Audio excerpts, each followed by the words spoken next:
What up? Random rockers. I don't know why they said Shmata rockers. That was weird. But anyways, we'll just go with it. We'll go with it, guys. And, John Wick Chapter 4 from the 4th installment. There's something else I kind of want to say, but I don't know. I guess that's spoilers. What I can't say in this 4th installment, it follows up what happened from Parabellum, leading off from Parabellum, where he basically starts to try to go and seek revenge against those at the head table.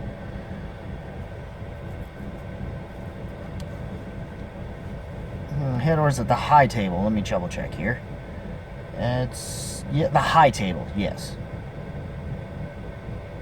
And those who left him for dead. That's kind of the main premise of this particular one. Following what happened in the actions of Parabellum. And that's kind of what mostly kind of goes on, and then it just kind of evolves into something else. From what I'm told, there was supposed to be a Chapter 5, but then I heard that, well, they basically decided to condense them both, the best aspects of both of those ideas, and just make it Chapter 4. Which basically means this is probably the final installment. Anyone who probably will have seen this film might actually kind of know that. I will explain exactly why when I get to more spoilery stuff. I won't get too far into it, but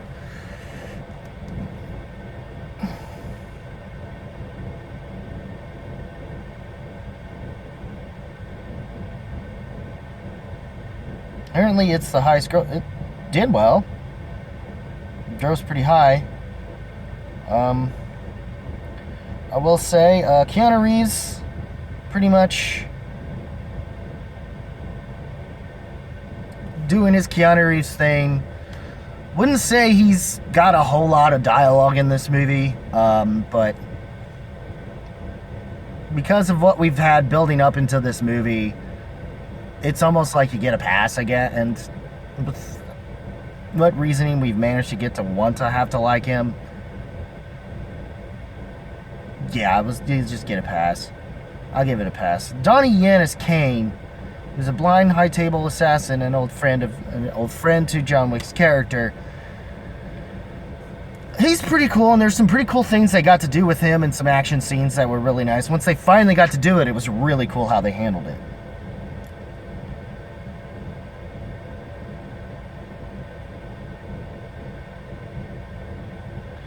And we get Bill Skarsgård, who plays the main villain, Marquis. The Marquis is the Marquis Vincent de Garamont, powerful member of the High Table that's from Paris. Lawrence Fishburne returns as Bowery Kane. Clancy Brown makes an appearance and portrays the Harbinger, high-ranking operative of the High Table.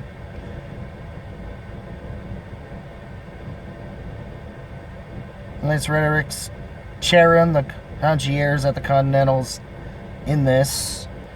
Shamir Anderson's Mr. Nobody was also a great highlight, or the Tracker as he's also referred to.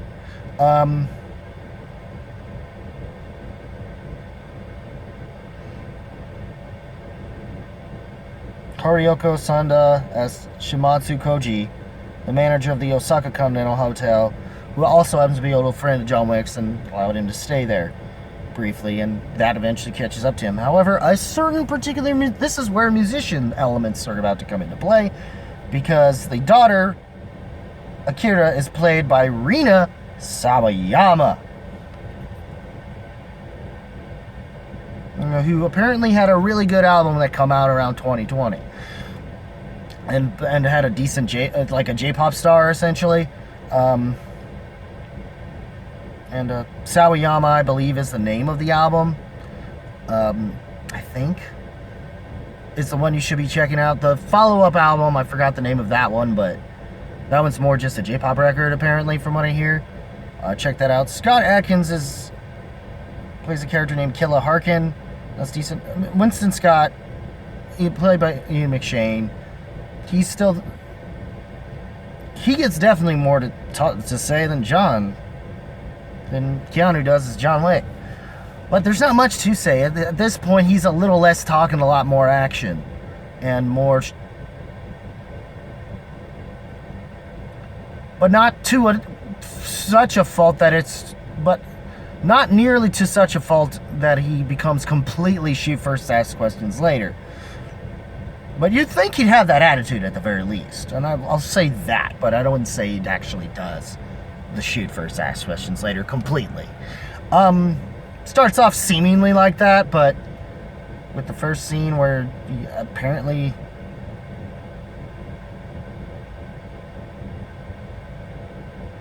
and basically kind of retraining himself.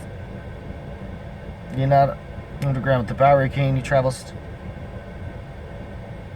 and kills the... oh yeah, I forgot to say, there's going to be a little bit of spoilers here. And 3, 2, 1... And now you've been warned. I don't know how else to get in here. Aside from the good action scenes are great. Especially, I think, around the one roundabout, specifically, with a bunch of the cars, which is crazy. Also, the stair scene's pretty good. There's a couple other scenes that are pretty interesting as well. Well, but for the most part, I mean... New York City, prepares to exact his revenge on the high table, and he's basically kind of pulling Western thing and shooting him on horseback, which is pretty cool. And there's the one who sits above the table.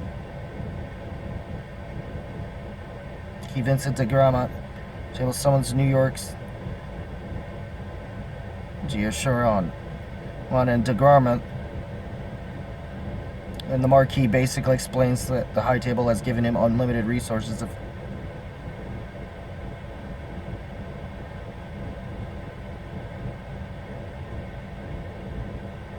his duties. Duties as manager, declares him excommunicado, destroys the Continental, and executes Sharon. Paris and enlists Kane, a blind, retired High Table assassin, to kill his old friend John, threatening to murder Kane's daughter otherwise.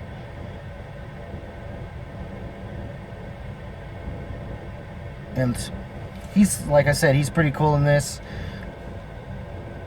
Osaka Continental, run by his friend Shukoji, his right-hand man Chidi. He backed by High Table assassins, and Kane arrives to investigate the hotel. One of the hotel's concierge evacuates the hotel just before the High Table creates igniting a melee. John fights through waves of armored assassins, and Kane is interrupted and calls himself Mr. Nobody. He aids in John's escape after determining the contract money for killing John to be insufficient. Kane allows a wounded Akira to flee after killing her father. There's more on that eventually. John is in New York and meets with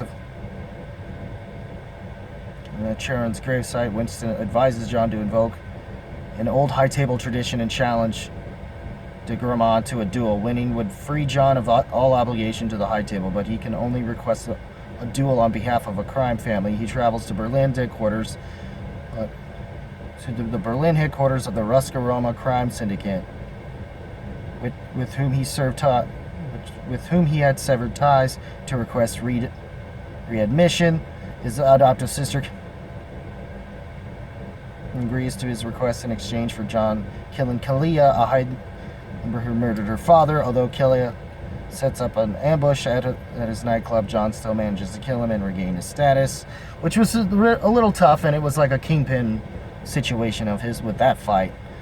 He relays John's formal challenge to he requests the New York Continental he rebuilt with him reinstated as manager should John win in Paris. John and DeGrament decide, and that whole dance floor scene, by the way, with his whole thing with Keela was crazy.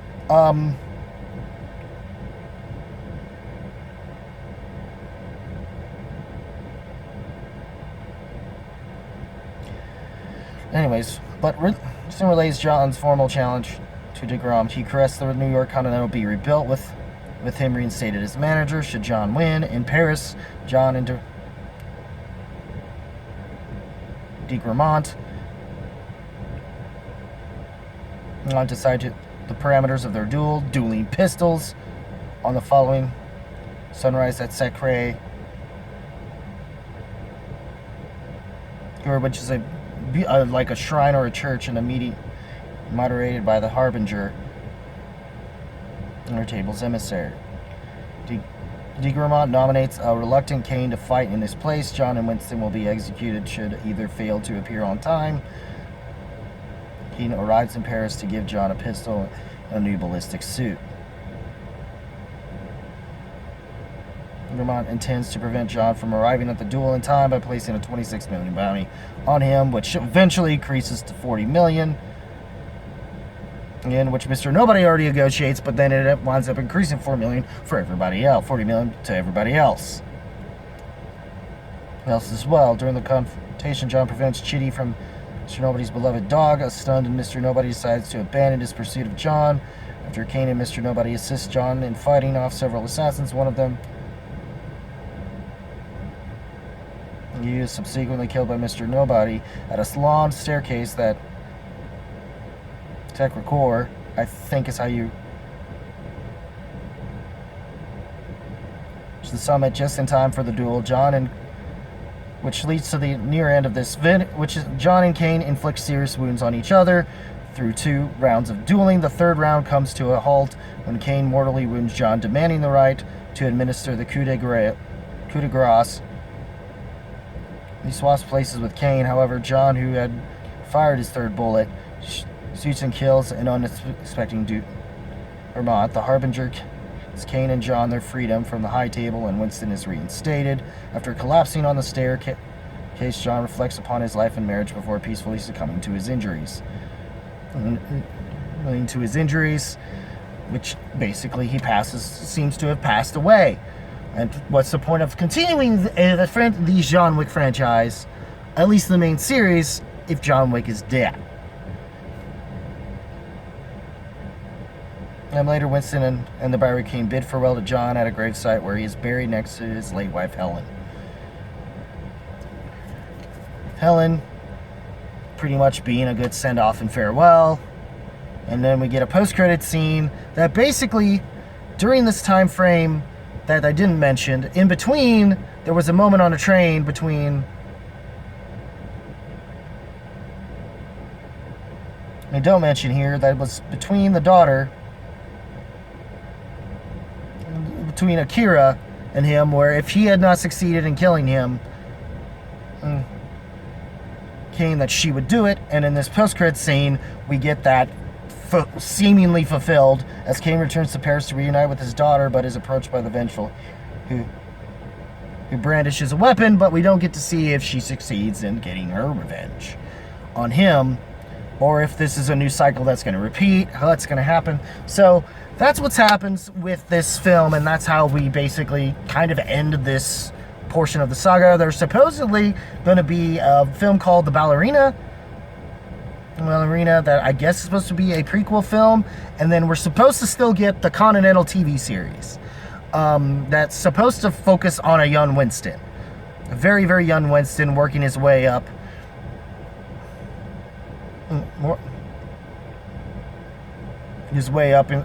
up through the high table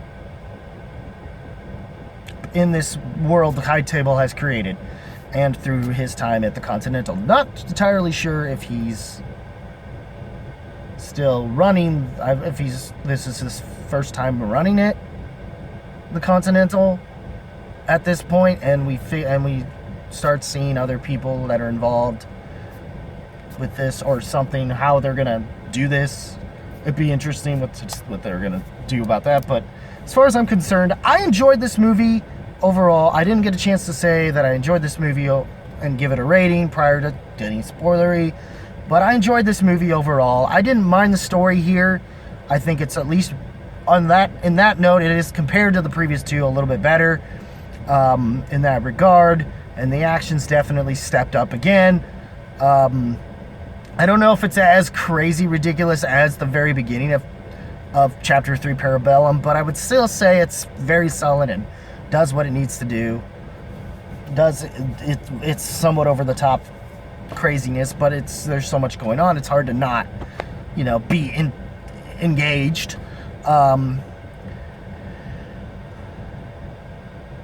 And I love it because it had a westernish feel, and they did use a western cue at the end of that scene, which was pretty cool. Music cue and stuff, which was really cool because it felt like one of those Quick and the Dead kind of things, you know what I mean? About it, that sort of western shoot 'em up, which I thought was kind of cool that they did it that way.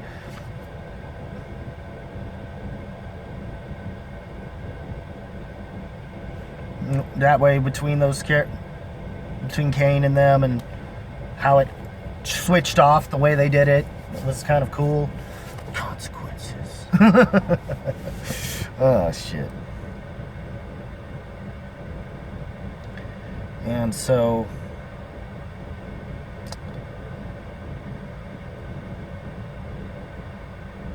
yeah, it just, and them getting rid of the elder resulted in them having to basically shake the foundation of the head table and realizing how dangerous Wick was anyway, so they had no choice. So he was gonna get hunted down anyway, and with his bounty and everything because of that. So it was just only a matter of time, I guess. But yes, like I said, the Mr. Nobody thing was pretty cool. And as is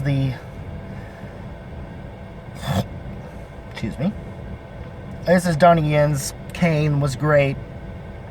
Which, yes, it is spelled like the character in the Bible, Cain, ironically enough. Since there is some biblical references here and there. Clancy Brown as the Harbinger was pretty cool. Not sure why my screen just went dark. Very weird. But anyways, what did you guys think of the movie? I enjoyed it. I think leave a comment below, let me know. And as always, guys, keep it random. Keep it real. Keep it rocking. Also, you know what? I'm going to just go horns up. I knew what I was getting into, and I enjoyed it for what it was. And as always, and there you go. Once again, I'm going to say it one more time. Keep it random. Keep it real. Keep it rocking. See you in the next video. Take care, y'all.